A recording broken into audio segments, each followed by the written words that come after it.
Hi there, I'm Michael, and this is a short video about the equipment for the describer's side in a theatre audio description. Okay. Now, first of all, full disclosure, I am not an audio describer, nor am I a theatre technician, but since January of 2006, it's now March 2015, I've been involved in around 1,000 theatre audio descriptions. Many of them, most of them have gone really well, a few of them have gone less well. And really, it's those that teach us, I think. And hopefully, if you're watching this, you're interested in providing your blind and partially sighted audience members with the very best possible service. And feel free to disagree with anything I say, but I'm going to share a few of the ways that I've found through working with Vocalize that I think audio description in the theatre is best delivered. Okay, so next thing is, what do I mean by the describer's side? Well, to me, an audio description has two sides to its delivery. There's the describer's side, which is where the describer works and how they interact with the equipment, and then there's the audience side, so in the auditorium, how the description is broadcast and how it's received. So, in talking about the describer's side, the broadcast doesn't matter. The describer's side, I think there's a best way to run things at that end, no matter how you're broadcasting the audio description. So it could be infrared, it could be radio or RF if you're sounding fancy, or even the new Sennheiser Connect system. Doesn't matter. With any of those, basically you need to get your audio description sound feed into something that's going to broadcast it in the auditorium. So the describer side, why does it matter? It matters because however you set the describer side up is key in how the describer works, how they deliver the description. And if you do it in a smart way, you're going to enable your describer to do their very best work. If you do it in a less smart way, the describer will struggle and they'll have to focus more on the technical side and their mode of operation, and focus a bit less on following the script and the show and delivering their description. And the second point is, of course, that whatever happens on the describer side has a direct impact in the auditorium. Sound quality and how pure the audio description feed is.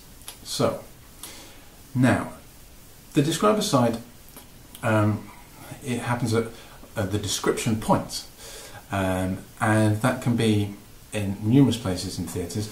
Ideally, describers most often like to have a live view of the show. So if you have a spare tech booth at the back of the stalls, then that's great.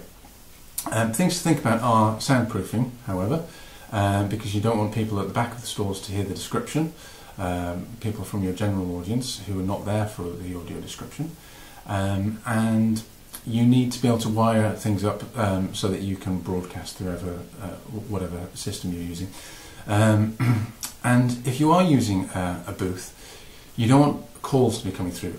Often there are speakers on the walls with calls coming through regularly.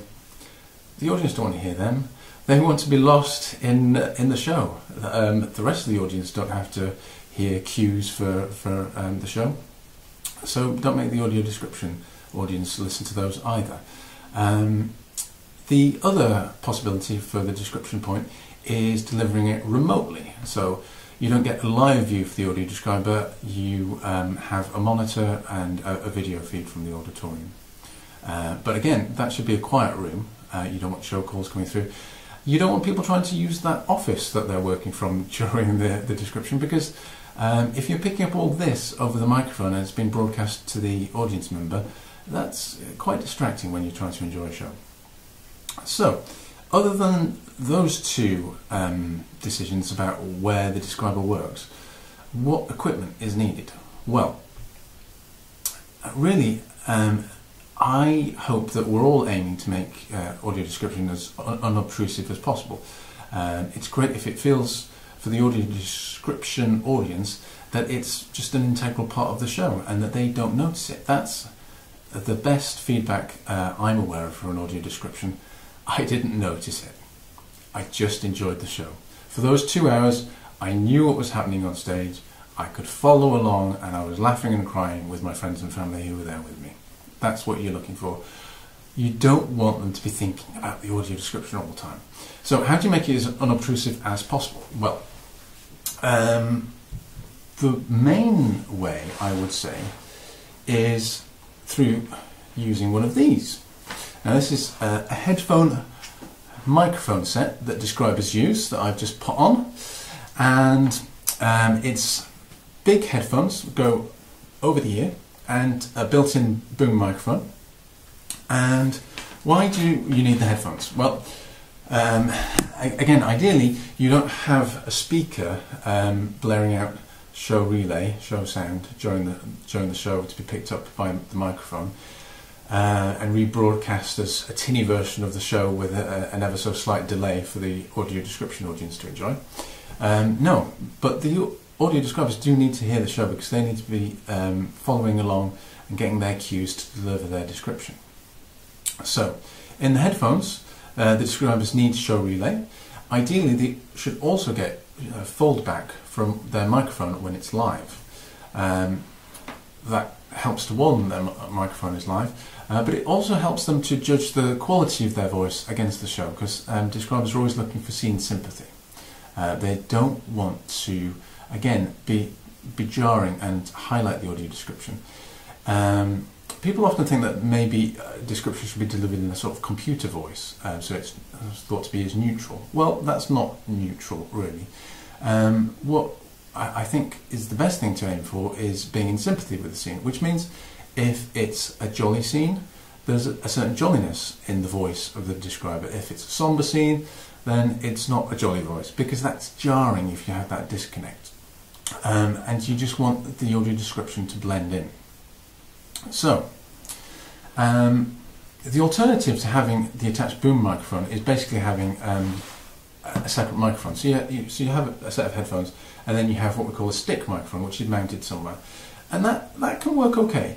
The difficulty for the audio describer with that is they are watching the show, they are referring to their script, and they've got these two things going on, and a third thing, which is this stick microphone. And if they're moving around, you get that sense of the movement broadcast over the microphone. Or if they're stationary but slightly off microphone, they'll sound quite distant. Or if they get a bit too close, it'll suddenly sound very booming and loud, and you might get a bit of popping. And that's distracting, because you're making the audience aware of the mechanics of the description and of this other room that's happening in their heads via their headphones. So with the headphone microphone set, you can position this boom microphone at the sound check so it's the right distance, so it's not too close, it's not too far away, and it just stays there.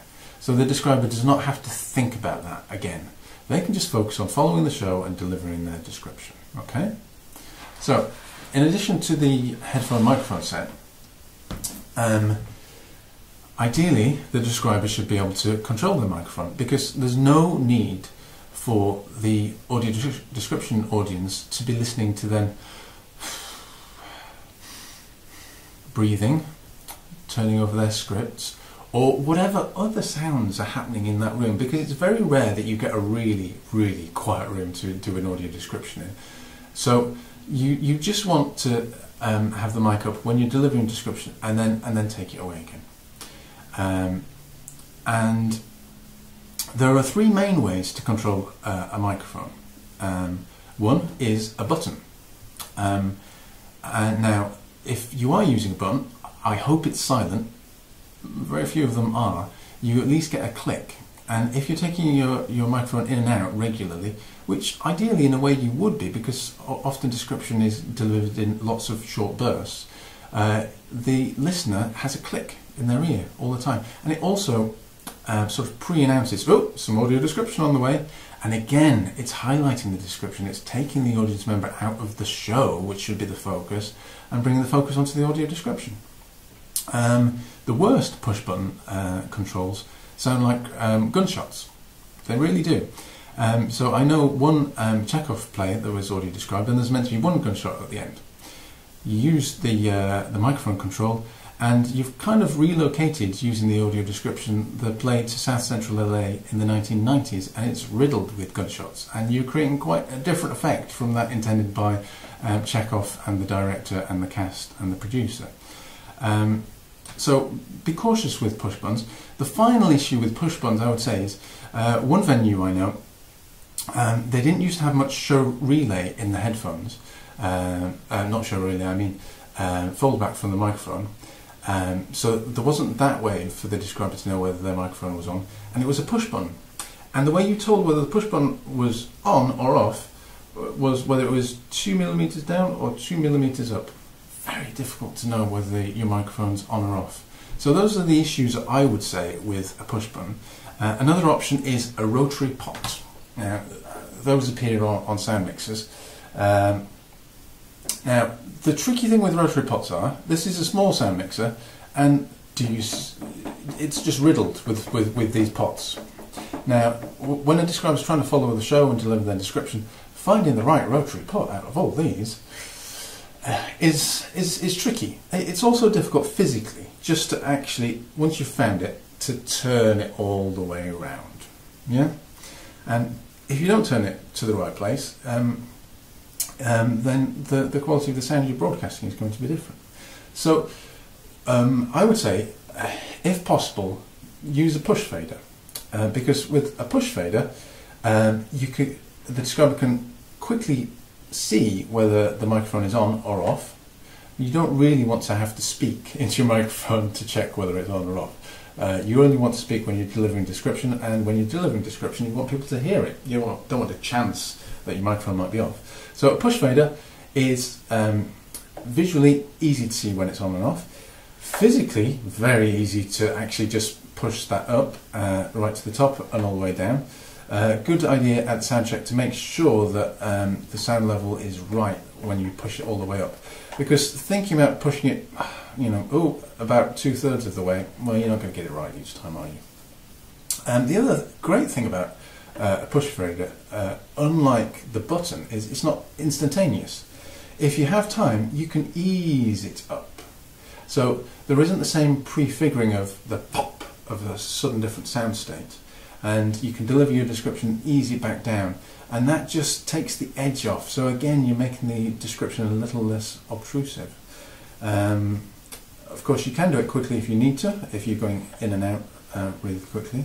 And on this sound mixer, we've made it even simpler, because we've taken these little pieces of plastic off the other channels and left them just on the two that the describers need, the one for their microphone, and the other in case they need to bring show relay level down if it's a really loud part of the show.